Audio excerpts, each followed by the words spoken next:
ஐயா, உண்மையிலேயே சிலிண்டர் இல்லாமல் இன்னைக்கு நிறைய கடைகள் மூடப்பட்டிருக்குங்க. சாமானிய வணிகர்கள் டீ கடையாக இருக்கட்டும், பெட்டி கடையாக இருக்கட்டும், சின்ன ஒரு டிஃபன் கடையாக இருக்கட்டும், எல்லாமே இன்னைக்கு மூடப்பட்டிருக்குங்க. இப்போ பார்த்துக்கிட்டிங்கன்னா இந்த ப்ரைவேட் கேஸ் வந்து ஈஸியாக கொடுக்குறாங்க. இந்த பிரகாஷ் கேஸு, அதே மாதிரி இந்த என்ன சொன்னாங்களே, அதாவது ப்ரைவேட் கேஸ் வந்து ஈஸியாக கொடுக்குறாங்க. அவங்க என்ன பண்ணுறாங்கன்னா, இப்போ ஒரு 2000 ரூபா இருக்கிற அந்த சிலிண்டரை பார்த்துக்கிட்டிங்கன்னா 5000 ரூபா 6000 விற்கிறாங்க. இதெல்லாம் அரசியல் சூழ்ச்சி தாங்க. இது யாருக்கும் தெரியாமலாம் கிடையாது. உடனடியாக இதை அது மத்திய அரசாங்கமாக இருக்கட்டும், மாநில அரசாங்கமாக இருக்கட்டும், உடனடியாக அதை கண்டுபிடிச்சி மக்களுக்கும் வியாபாரிகளுக்கும் சுலபமான முறையில் பழைய நடைமுறையிலேயே இந்த சிலிண்டர்லாம் கிடைக்கணும்னு இந்த நேரத்தில் நாங்கள் கோரிக்கை வைக்கிறோம். அதாவதுங்க, வணிகர்களுக்கு முதல்ல வந்து ஒரு மரியாதை ஏற்படுத்தி கொடுத்த ஒரே தலைவரான அது ஐயா வெள்ளையன் அவர்கள் தான். அத்தனை சிறு குறு வணிகர்களையும் ஒன்றாக இணைத்து தமிழ்நாடு வணிகர் சங்கங்களின் பேரவை என்று அமைத்து ஒரு கட்டமைப்பை உருவாக்குனது ஐயா வெள்ளையன் அவர்கள் தான். இன்னைக்கு பார்த்துக்கிட்டிங்கன்னா இன்னைக்கு பெரும்பாலும் வந்து தமிழகத்தில் வந்து போதை கலாச்சாரம், இளைஞர்கள் மத்தியில் போதை கலாச்சாரம், இந்த கஞ்சா புழக்கமாக இருக்கட்டும், இப்படி இது அதிகமாக இருக்குங்க.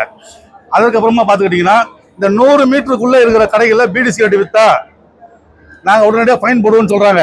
ஆனால் ஃபைன் போடாமல் இந்த 100 மீட்டருக்கு யாரும் விற்கலங்க. அது பக்கத்தில் கொஞ்சம் தாண்டி ஏதாவது ஒரு பெட்டிக்கார ஒரு பீடி சிகரெட் விற்றா உடனே அதுக்கு ஃபைன் போட்டு அந்த குடும்பத்தை உடனே அவர் வந்து சிறையில் தள்ளி அவர் பெரிய ஒரு தேச துரோகி மாதிரி அவரை வந்து சித்தரிச்சு காட்டுறாங்க.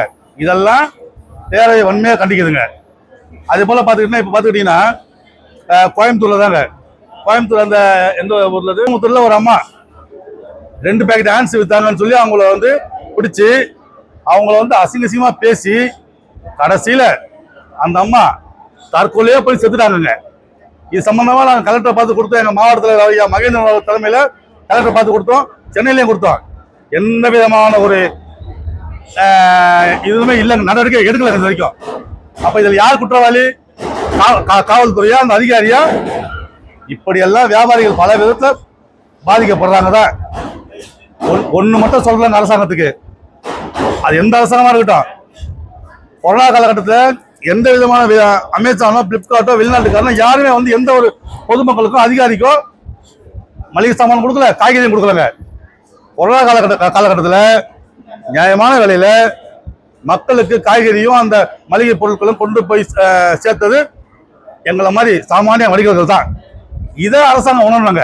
எந்த ஒரு வியாபாரியாவது அரசாங்கம் வந்து கணக்கெடுத்து கொரோனா காலகட்டத்தில் இறந்தாங்களே அவங்க குடும்பத்துக்கு ஒரு அரசாங்க வேலை, அந்த குடும்பத்துக்கு ஒரு அரசாங்க நிதி கொடுத்தாங்களா? அதுவும் கிடையாதுங்க. ஆக ஒட்டுமொத்தத்தில் வியாபாரிகள் தான் இந்த அரசாங்கத்தினுடைய முதுகெலும்புன்னு சொல்றாங்க. ஆனா எங்களுடைய முதுகெலும்பை தான் முதல்ல உடைக்கிறாங்க. அது எந்த அரசாங்கமா இருக்கட்டும். இந்த அரசாங்கம் இல்லையா, இன்னொரு அரசாங்கம் வருதுங்களா, அவங்க என்ன சொல்றாங்க, அந்த அரசாங்கம் போட்ட சட்டத்தை தான் நாங்க முன்னிறுத்தோம்னு சொல்றாங்க. இதெல்லாம் வந்து வெறும் கண்துடைப்பு தாங்க. இதை நாங்க உண்மையா கண்டிக்கிறோங்க.